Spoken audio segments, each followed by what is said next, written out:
Ladies and gentlemen, good day and welcome to the Q1 FY26 earnings call of MIDHANI, hosted by ICICI Securities Limited.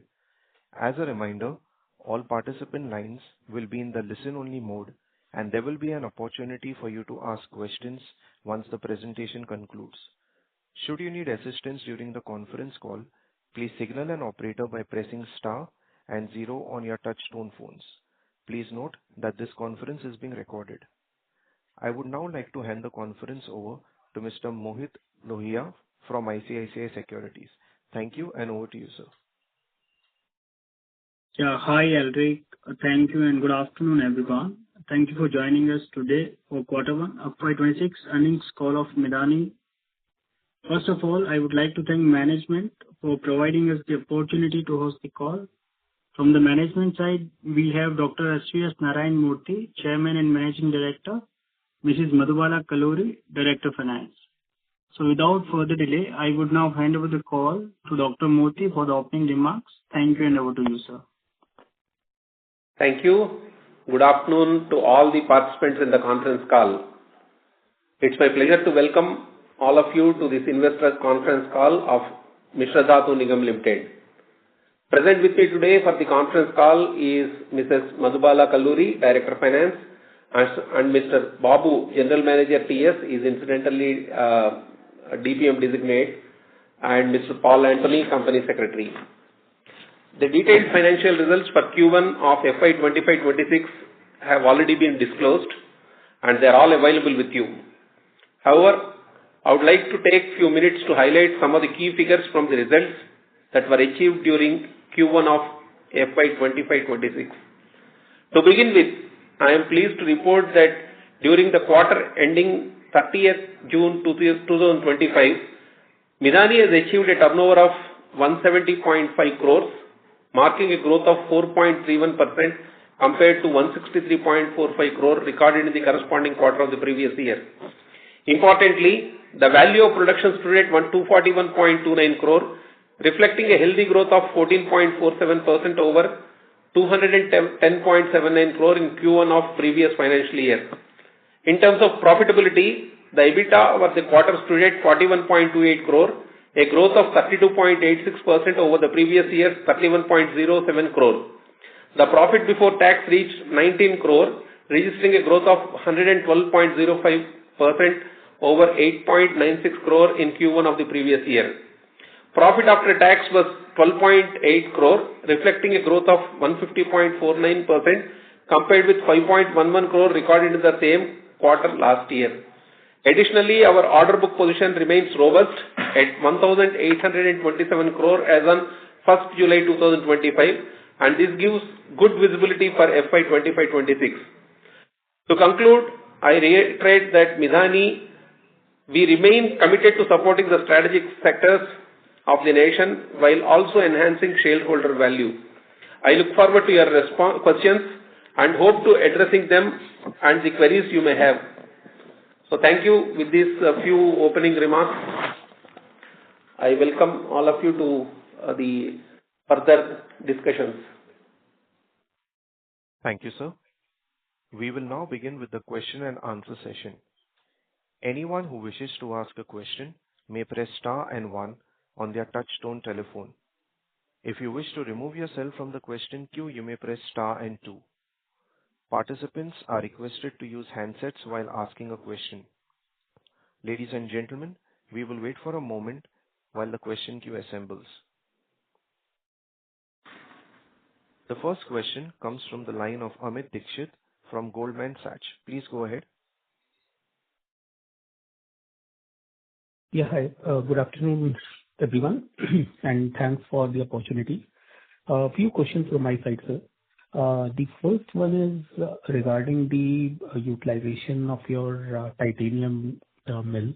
So, as I understand, recently, I think a couple of quarters back, we commissioned 500 ton per annum mill. So, just wanted to understand the orders that you have currently and the current utilization of this mill. That is the first question. Okay. So, just to answer your question, we have orders for titanium. Yeah, healthy order book of titanium 441. We have order book value for 440 crores plus. So currently we are fully utilizing our facilities, and we are ready to execute orders already in hand, and we are also expecting a few more orders from other customers. So this order book is executable over how much period? It is about 1.5 months, 1.5 years, 1.5 years. Got it, sir. Got it. The second question is on essentially if I look at this is a wider strategic question. So if you look at the government of India's endeavor, and just taking the cue from the Prime Minister's speech on Independence Day, wherein he said that the domestic fighter jet should have domestic engines. So what kind of opportunity we see for MIDHANI in this respect, given the fact that we have already been developing few components for Kaveri and indigenizing the other components also for engines. So if you can give a wider strategic framework that how we are collaborating for maybe development of engine for Mark II and maybe for AMCA if anything has started. So that would be very helpful, sir. Okay. So thank you for this question. Actually, any fighter jet program or any aero engine program, basically it uses three kinds of strategic materials. So it uses very high strength steels, some precipitate hardenable steels, very ultra high strength steels in fact, and it uses extensively superalloys because the temperatures that go during operation will demand the utilization of superalloys, and of course titanium alloys because of its superior specific strength to density ratio. So keeping in view of these three things, these are the three main materials for MIDHANI. We are very strong in all these things, and as you mentioned in Kaveri engine program also, MIDHANI was closely associated with GTRE, and we have developed a number of grades and successfully qualified, type tested, and they have been used. Now coming to the future one, the question regarding AMCA, we are really expecting orders. Already we are having good number of orders from HAL, and we expect a significant number of orders for these upcoming projects also. Got it, sir. The third question is essentially if I look at the margins, they have improved. I mean, they were at one point in time, they went all the way down to 14%. But now we are seeing a trajectory where margins are between 20-22%. The only thing lagging is revenue growth, which remains quite, subdued in single digits, I would say, for this quarter. So just two key points here. One is that on revenue, what kind of growth can we expect this year? And margins, is this 20 to 25% odd range sustainable? Yeah. With respect to the margins, we can expect like in Q1, if we look at it, EBITDA margin is 24%, 24.22%. So we are expecting that even for Q2, Q3, the whole year, that the EBITDA margins will be at the same range between 23 to 25, we can expect. That's what we're looking at it. And with respect to the revenue growth and all, yes, as is already mentioned, that we are having a good order book. And last year we have achieved 1,074 crores turnover. And this year we are planning to achieve around 1,300 crores in minimum, but however we have a target of 1,500, we are aiming for 1,500. But internally, like, we are confident that we will definitely be crossing 1,300 and we will be aiming at 1,500 also. That's great, sir. Wonderful. Another question that I had, and this is the last question from my side before I move back in the queue.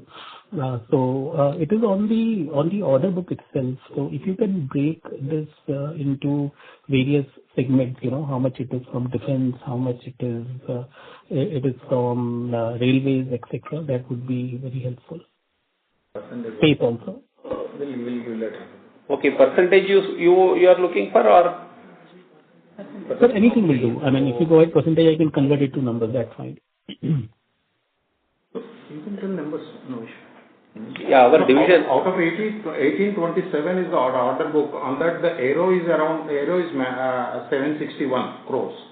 761 aero sector, and Army is also around 156.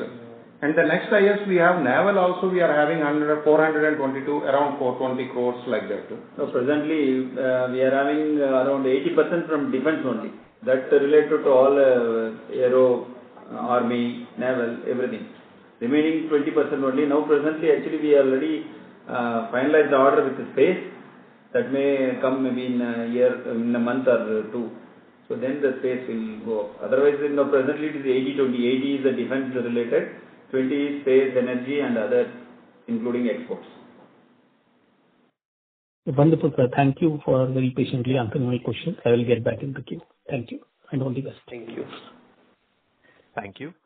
The next question comes from Sukrit Patil with Eyesight Fintrade Private Limited. Please go ahead. Good afternoon to the MIDHANI team. I have two questions. First for Mr. Murthy, and the second is for Mrs.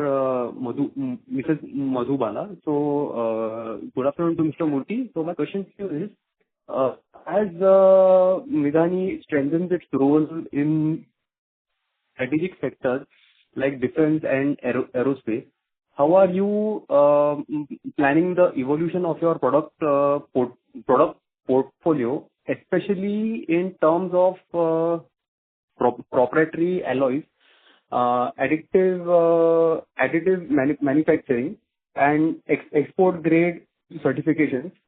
Is there any plan of action to transition from project-based execution to a platform-led innovation that could position the company as a global supplier of these critical materials?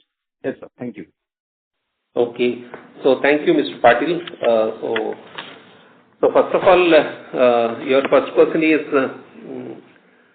see, we are a company with maybe about 52 years of existence and more than 40 years of production. And our core strength is our new alloy development. Basically, we have in our portfolio about 500 types of alloys, which have been exclusively designed for strategic sectors like defense, space and nuclear, out of which about 100 grades are exclusively for aeronautical grades, that is used in aircraft. And regarding proprietary, yes, MIDHANI developed many grades, and we have a number of proprietary grades, either coming from TOTs or internally developed. So our core strength is alloy development.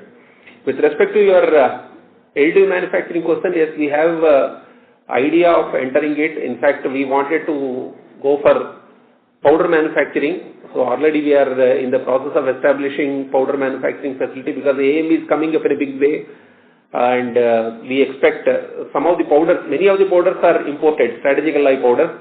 Some powders are available, but still country imports large quantities of powders, because AM within the country is also growing up significantly. So visualizing this about a year or so back, we have already put orders for some of the equipments, and soon we will be establishing facility for manufacture of strategic powders, that is with respect to AM. And export grades, yes, large number of our products are getting exported to more than 20 countries we export.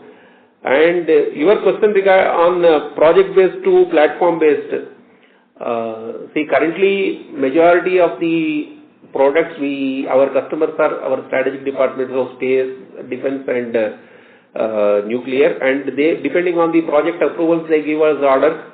And platform-based, okay, it depends on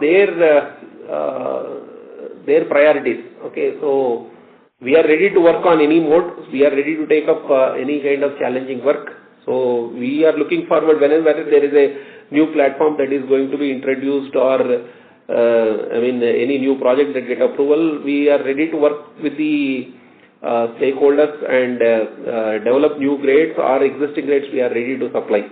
So MIDHANI is fully prepared, and our core strength will be utilized in satisfying the needs of all our customers.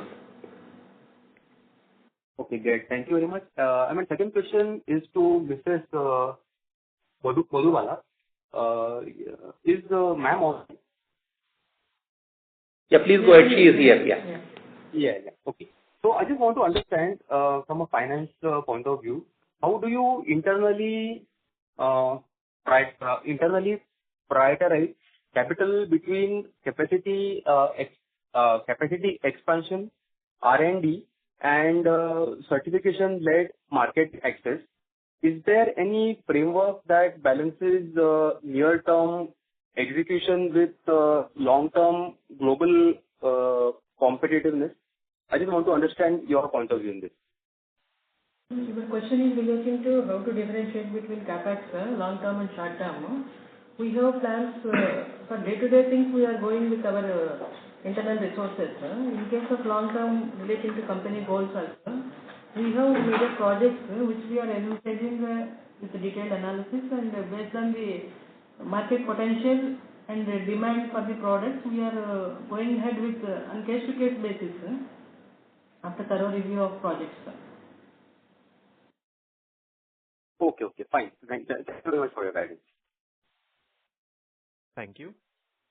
The next question comes from Dipen Vakil from Phillip Capital. Please go ahead. Thank you for the opportunity, sir. So, on looking at your order book, so we are seeing that we have a current order book of close to 1,800 crores, and this year we are targeting some 1,300 crores. So, which implies that majority of our order book would be depleted in this year. So, can you give us some thoughts in terms of what are the new orders expected in this year, specifically from the domestic side? And also, if you can throw some light on the demand scenario on the international front also, since we're exporting to more than 20 countries. So, what kind of opportunities are we seeing from the export region as well? That is my first question. Yeah, thank you very much. The expected order, what is the order in hand? 1827 crores. We are expecting in Q2 orders worth of 701 crores already, where we are under different stages of negotiations and all. So we are expecting in Q2 about 700 crores of orders. Sir, and can you throw some light on the demand scenario, domestic as well as export, as to what are the opportunities that we are seeing? And because almost every countries are now increasing their defense spending, so what kind of opportunities that MIDHANI also plans to target, and what kind of inquiries that they are also witnessing? Yeah, there are significant number of orders in pipeline, particularly aerospace, space, energy, missiles, naval, export. I mean, from every sector we are having a good number of orders. Particularly from space, we are expecting a significant order of high value. Aero and missile sector also we are expecting significant orders in this quarter. So hopefully they will be coming. And the export scenario also is very good because of the geopolitical seasons elsewhere, people are approaching. So hopefully we'll be able to get some good orders for exports also. So out of the 1800 crores, what would be the quantum of export orders? Out 35. For exports are for 35 crore out of 1800 crore. Got it. And what would be the key geographies for your export clientele? Okay, there are around 22 countries are there. European origin mostly. Got it, sir. Thank you so much for answering my questions, and all the best. Thank you. Thank you. The next question comes from Henel Bagadia from Equicorp. Please go ahead. Thank you for the opportunity, sir. So I hope I'm audible.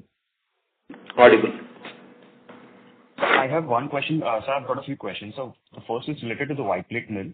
So the white plate mill, what is the current utilization and the fixed overheads? So and going forward, as you said that as you see the ramp up in utilization, you'll also see better margins. So I mean, right now we are guiding for 20 to 25% EBITDA margins, and I think after it reaches optimum, it should be between 25 to 30%. So two parts there. So one, what are the kind of white plate are we concentrating on? Is it more towards aluminum or is it more towards titanium? So and what is the competitive scenario there? Because globally, China is the largest in aluminum and it's very price competitive there, but titanium is more strategic. And as our current titanium capacity is almost fully utilized, so if you ramp up the white plate mill, you'd need more titanium. So I mean, where would you go on the capex side for titanium? And some more clarity out there. Okay, thank you, Mr. Bagadia. It's a good question. Actually, our current WPM utilization is about 40%. Okay, so there is a good spare capacity. We are in discussion with many of our customers to convert some of the products into plates, because one unique thing about our wide plate mill is this is one mill having a width up to 3.2 meters, and we can roll very hard steels like margin steel. Not only that, we have recently started using it for rolling of super alloys and titanium alloys. So certainly it has got some place where it can take more load. With respect to aluminum, it is not in the main portfolio of MIDHANI, but there have been inquiries from many people who are looking for using our wide plate mill, and we are also keen on taking up because of our spare capacity. So if something works out in the near future, we'll also be reporting some rolling of aluminum. But definitely we are looking at titanium and superalloy plates wherever possible. We are interested to take up, and we are taking up also currently. So on the titanium part, since we are, at optimum utilization already, so you would have to do more capex on the capacity side. So any clarity there as to when you plan to allocate funds and when the new titanium blast furnace will be operational? No, already we have. We have already invested in titanium. We have established titanium processing facility. A dedicated titanium vacuum arc remelting facility has been established with 50 crore investment. And yes, we are already fully utilizing our titanium side. We have orders in hand as well as we are fully utilizing it. So for future orders of and further utilization of capacity, you'll need more titanium capacity. So would you import it or would you source it in-house? No, we don't import. Everything is, you mean raw materials or you mean what? No, the titanium ingots. No, we don't import. We make from raw materials, we melt the alloy, and we supply to different customers in different formats, plates, sheets, and bar product, as well as even up to wire we can make it of different sizes. So we don't import. We have been making, and we make these titanium products in-house within MIDHANI. Okay. So secondly, on the aeros engines and the aerospace side, so we developed a new alloy about 2 quarters back, the 718 nickel alloy. So right now there has been a lot of traction in the aero engine and the aerospace market. So there have been good order built up for CFN, GE, Pratt & Whitney, and Rolls-Royce, the 4 main companies. So and we are empaneled on all 4 companies as a supply chain partner. So what is our rank on their supply? Because it's about a 2 or 3, it's a 3 or a 4 player market in terms of vendor sourcing. So what rank do we have there? And how is the orders shaping up from these companies? So also a connected question is on the MRO side. So Safran's Hyderabad MRO is just going to get completed by this year end. So are you empaneled also with Safran in terms of supply? Because this happens to be for, the LEAP engine, as well as they might extend it to the Rafale aero engine MRO supplies too.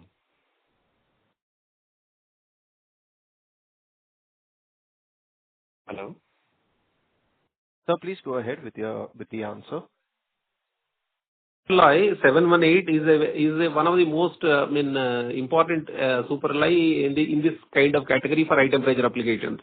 It's used extensively where materials are required to be used up to 650 degrees Celsius, and MIDHANI is leader in this class of material. So we make these super alloys, and we supply to right from ISRO, DRDO, many customers we supply this material. And you mentioned Safran and all. There are many foreign customers who come and ask for audit of our plant, and we work with them closely, and we are expecting exports from these very niche customers, and because they are in touch with us to give orders, and hopefully in a quarter or 2 we'll be able to close the deal with some of these customers, foreign customers.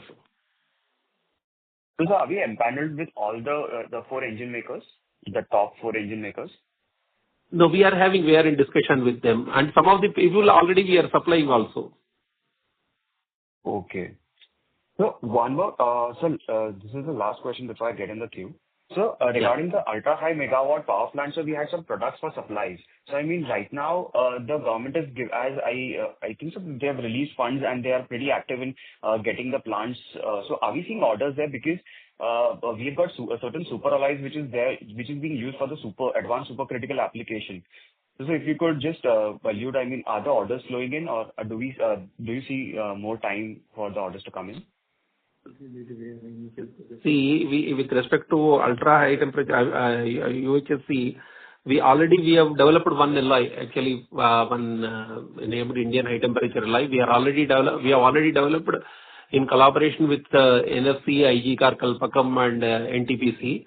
And we have already developed some few products for this particular thing. It is called 740H. So technologically we are ready. We are expecting order any time.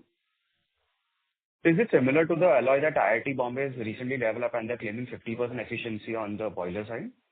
Or is IIT having a different product and we have a different product? No, I do not know the alloy you are talking about, but this we are working with our UHSC people, and these are the products that are going to be used. There may be many new developments of improved efficiency and all, but this being a very important thing, we already have discussion with Indira Gandhi Center and Nuclear Fuel Complex for extrusion. So we have already developed these materials for that, which has been frozen in the design, and we hope to get orders in soon from them. Just a clarification. So I'm on the ultra-high megawatt power... could you please rejoin the queue for more questions? This is just a clarification with respect to what Sir said. So regarding the clarification, is these products just used in the advanced super high critical boilers, or is it also used in the other boilers that goes into it? Because I mean, the overall boiler as a portfolio is about 30 to 35% of the power project cost. So I was just trying to estimate the kind of bill of material we will supply to the BAIL and other vendors, which in turn will supply it to the power projects. Yes, these are exclusively for ultra high temperature, ultra supercritical project, and these are very niche application. I mean, niche products. Okay, demanding very high specifications, and these specifically go into this, whatever I mentioned. Thank you. The next question comes from the line of Abhishek Jain from Alpha Accurate. Please go ahead. Thanks for the opportunity and congrats for a strong set of numbers, sir. As you mentioned that you are confident of around 30... Abhishek, could you please speak on the handset mode? You're not quite audible. Are you able to hear me now? Yes. Please go ahead. Yeah. So, sir, as you mentioned that you are confident of around 1,300 crores revenue in this year, and you will try for a 1,500 crores kind of the number. That means in the coming quarter, revenue could be 375 to 380 crores.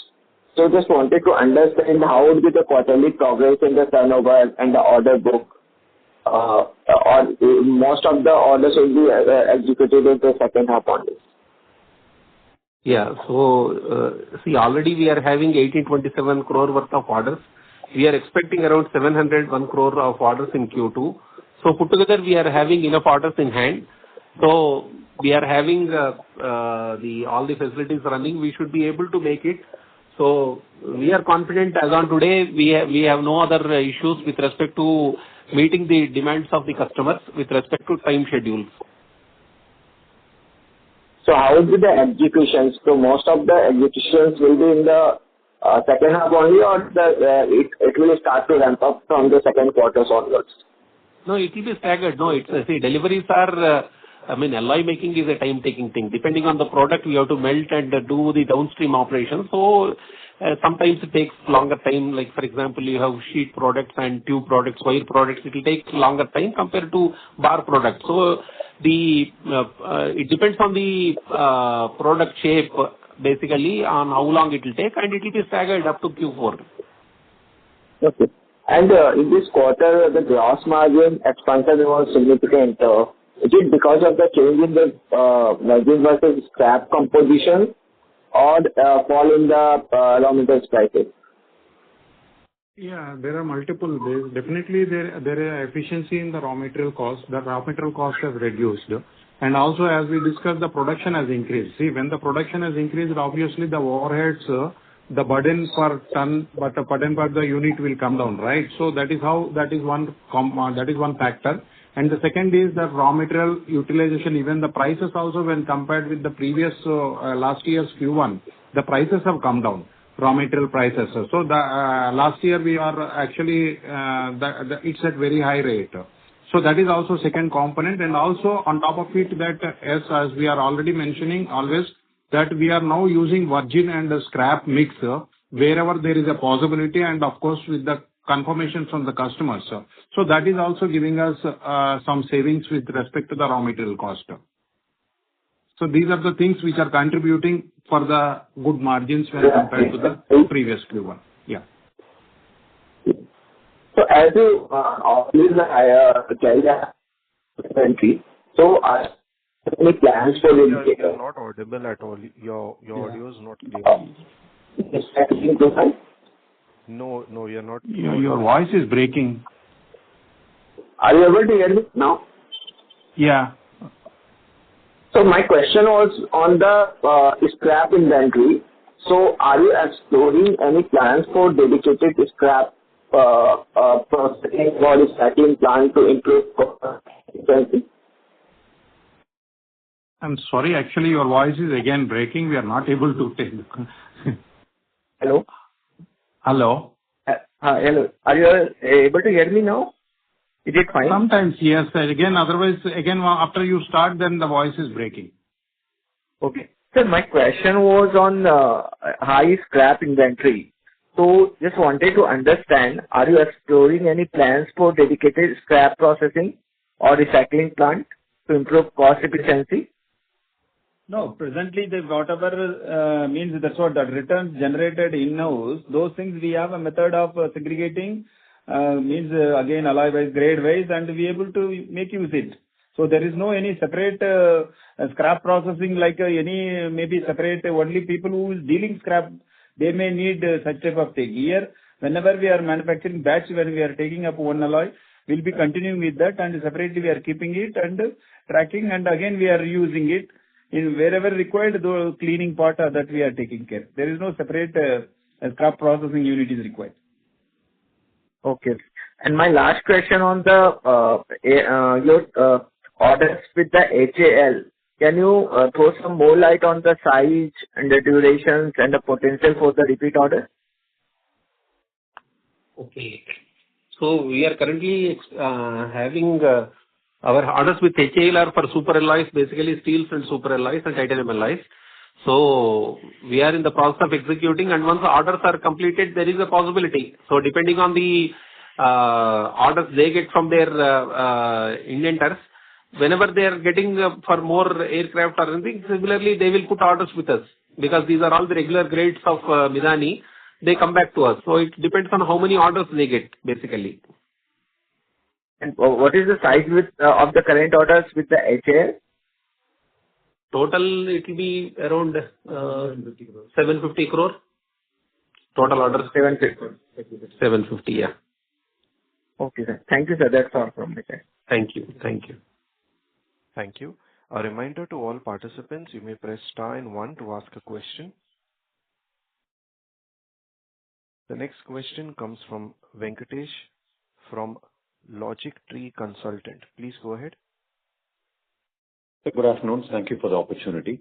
So I have two questions. Question one is, you indicated the order book, present order book and the possible orders you'll get in Q2. But mine is a slightly long-term vision. So considering the big opportunity across sectors, both on the domestic and export side, if to take a 3 to 5 year view on MIDHANI, what is the kind of internal vision that you have? So what is the broad number that we can look at as a company if you want to stay invested for 3 to 5 years?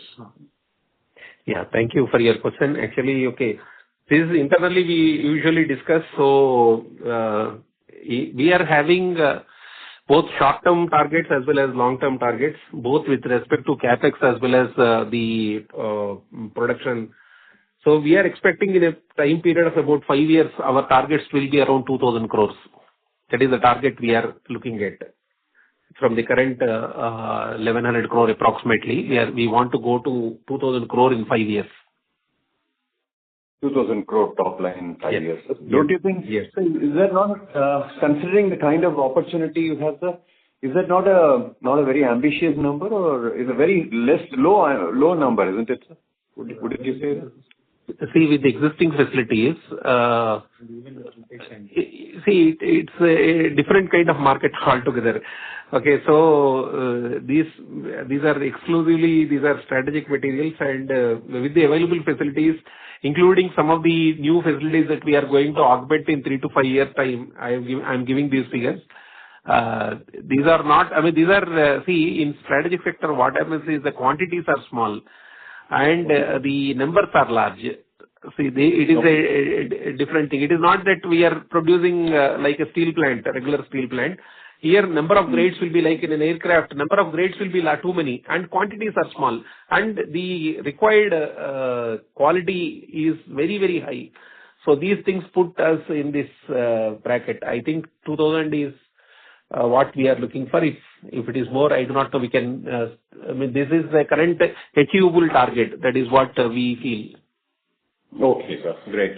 Second question, sir. In your annual report of last year as well as this year, one of the key words that you use is global supply chain linkages, and which is both required for bringing in as well as taking it out. Do you see a possibility? Is that your greatest challenge, which is getting the global supply chain linkages? Can you elaborate on that, please?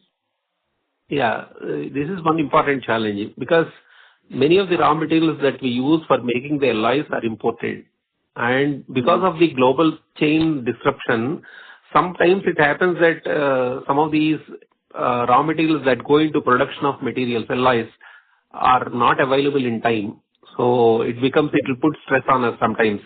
So suppose, say, for example, some materials or some master alloys are not available, or some pure elements which we use in this manufacturing of these nickel-based super alloys, they are not, even one element is not there. Like typically a super alloy consists of 6 to 7 elements. Absence of any one of the elements is going to be a critical thing. And one of our objectives is also to develop some domestic market, but it takes time. It will not happen immediately, because these are all very heavy investments are required for making these elements. Okay, whatever we import, if we want to make it within the country, it takes time. So short term, yes, we want to meet the targets, and long term, we want to have some collaborations and all, or how to recover maybe some of these alloying elements, if they are possible to recycle and use. That also we are looking. So supply chain is a very, very important thing in our type of production, where we depend on external countries for resources. Okay, sir. Okay, sir. And the current order book of 1,800 crore plus what you are indicating in terms of orders coming in this and next quarter, what would be the execution time frame for this, sir? If I say for the 1,800 plus 600 that you are projecting? Yeah, something like 1.5 years. It will take 1.5 years is the execution time.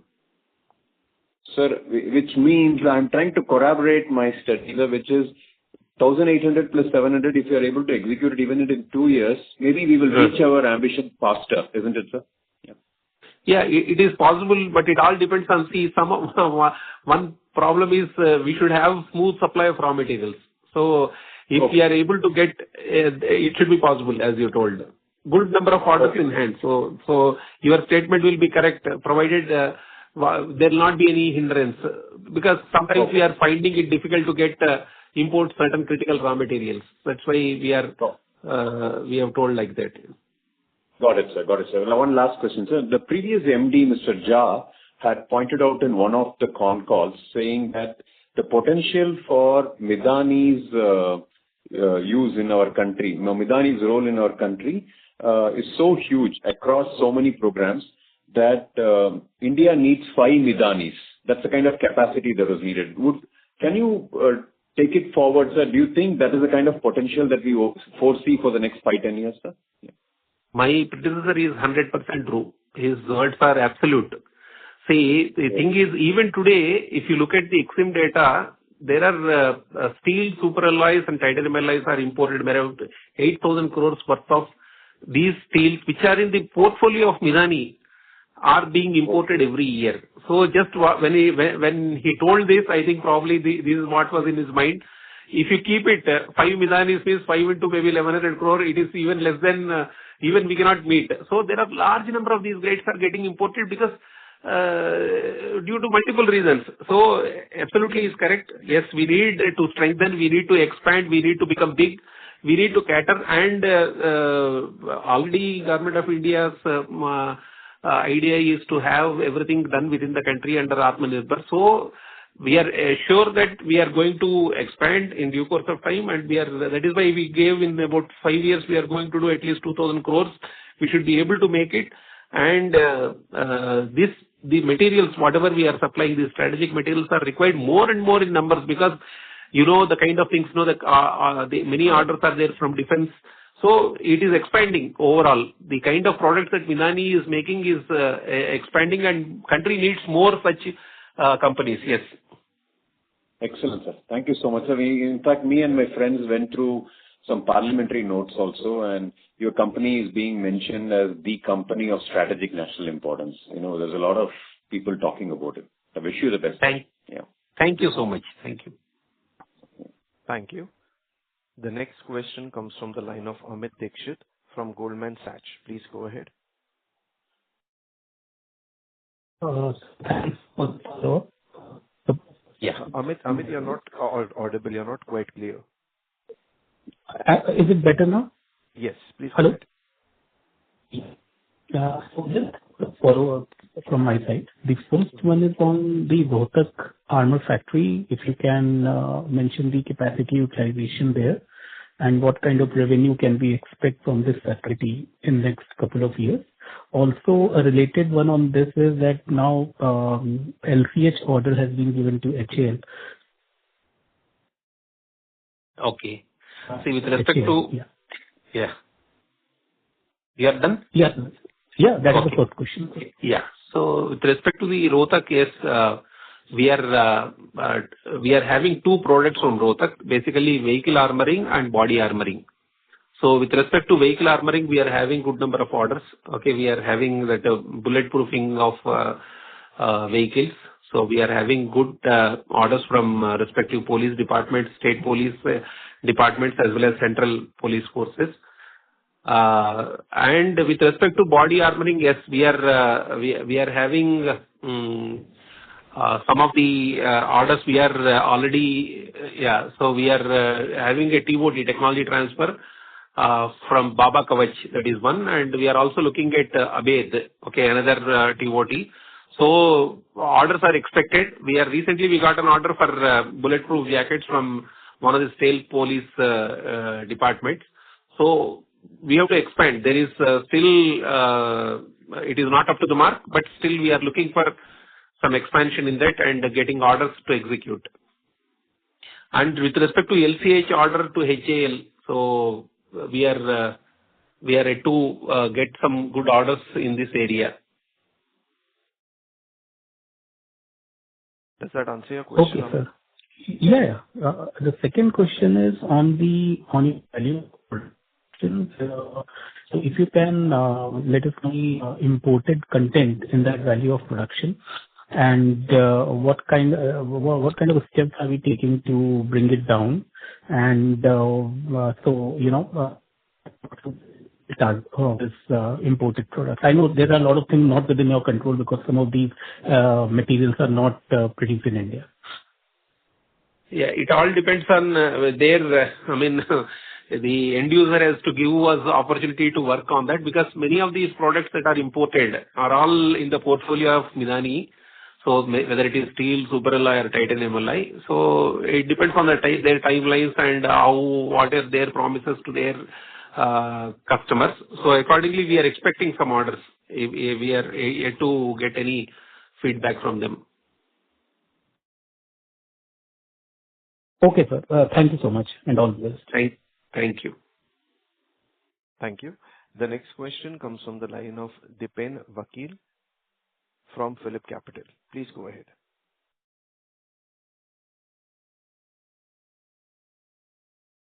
Dipin, please go ahead with your question and unmute yourself in case if you're on mute. Yeah. Hi. Thank you for the follow-up opportunity, sir. So my question is on the lines of your supply chain. You mentioned that a lot. What would be the raw materials that you're currently importing, and also the raw materials which are easily available from the domestic region? So can you throw some light on that?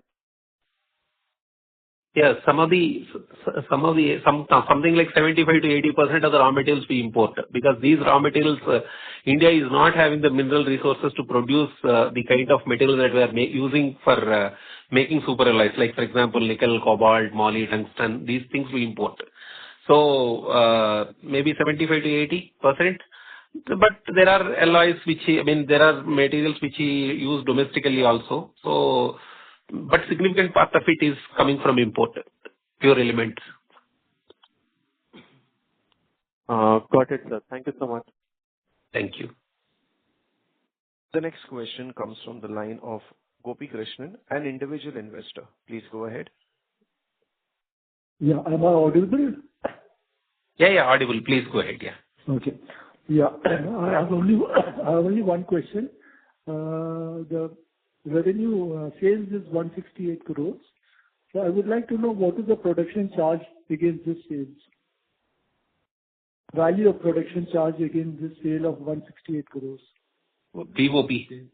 No, VOP is 240. No.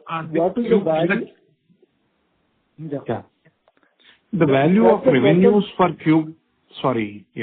Please go ahead. Actually, total, I understand what is the total value of production for the quarter, but what is the value of production charged against 168 crores? Just to approximate figure. Okay. Against 168 invoicing. Okay. So that is 100 and around, just a minute. We are 110 crores. So 110 crores of production has generated for you 168 crores. 110 crores is the raw materials that have been used, and this 110 crores consists of virgin raw materials which we have used. And also some scrap we use it, right? So this is the virgin raw materials 110 crores. No, my question is specific, not regarding material. I'm talking about you have mentioned that 241 crore is your value of production.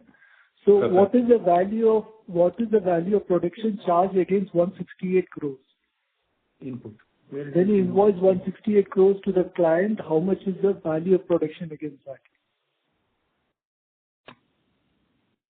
168. Where from that one? Where the 168 has come? Are you talking about revenue? Revenue. Okay, Yeah, 170. Okay.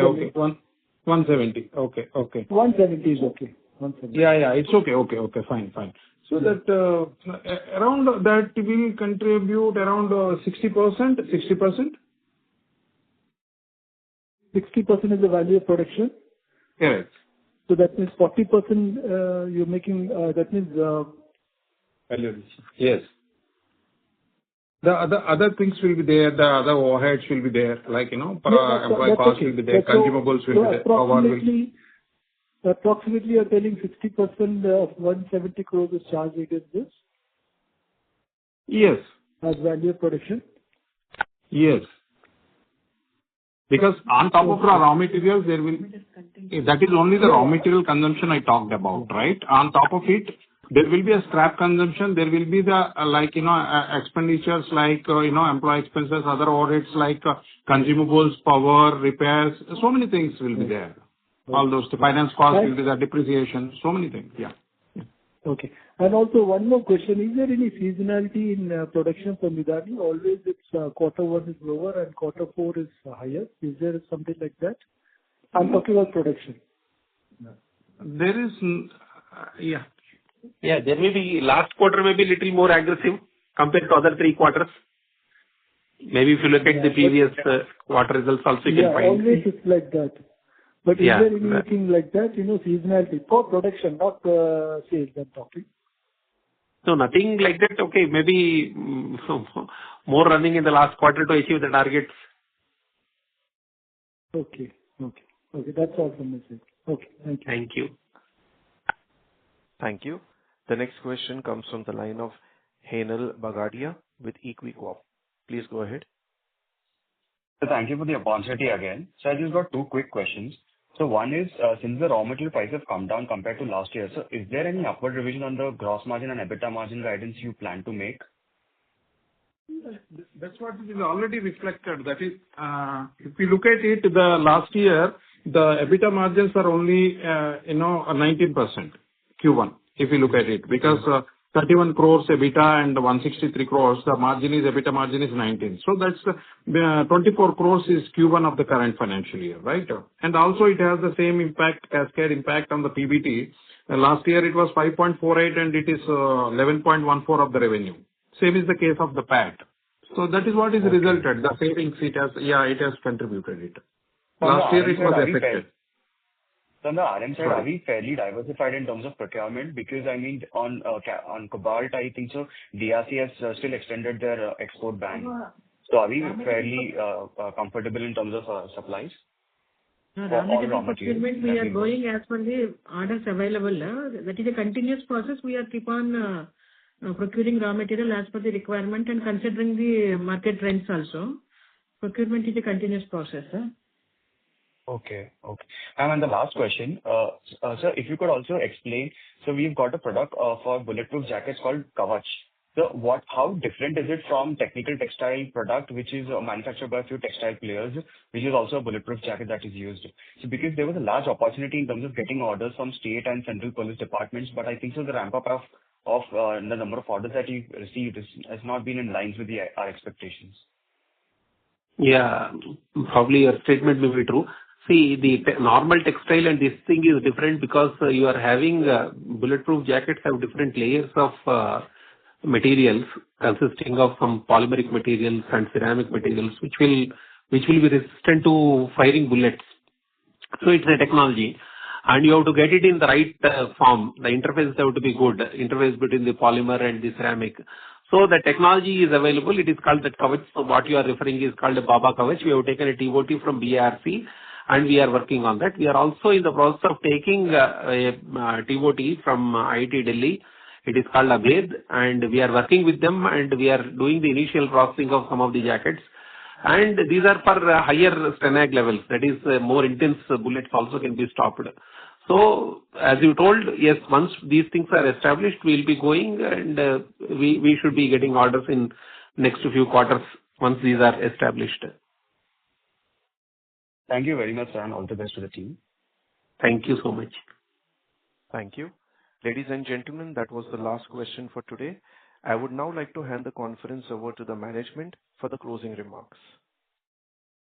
Oh, thank you. It's been a wonderful experience. Thank you once again for all our investors for joining today's conference call and for all your continuous trust and support on MIDHANI. We are proud of what MIDHANI has accomplished in Q1 of FY26. And as we move to the next quarter, I am confident that with our strong order book, particularly the expected 701 crores from Q2, I think we can have a sustained growth. If you have any further questions, you can please call our company secretary. We wish you from MIDHANI side a pleasant day. Thank you, sir. Ladies and gentlemen, on behalf of ICICI Securities Limited, that concludes this conference. Thank you for joining us, and you may now disconnect your lines.